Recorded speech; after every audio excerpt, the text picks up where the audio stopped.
nag-perform ng naka-dream. Ito pero syempre, sabi nga ni Ken, yung support ng buong OPM. Pero bukod doon, syempre, yung support ni Ninang Pure Kaya naman, Araneta, palakpakan natin si Ninang Pure Wala pa ang supporta ng 18! Mga 18! Grabe.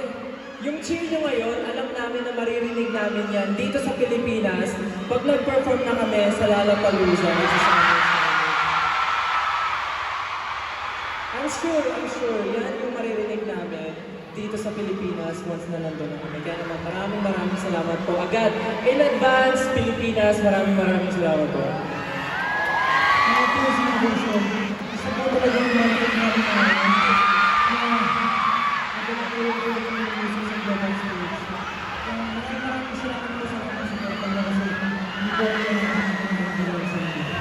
at parang nung basta nang hindi nakakanood, alam ko may live stream yung show, pwede ko yung manood.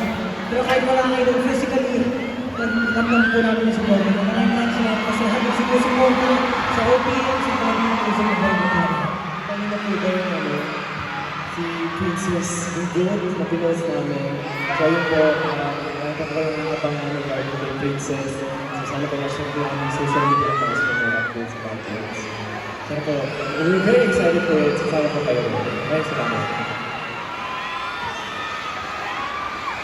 Ayan naman.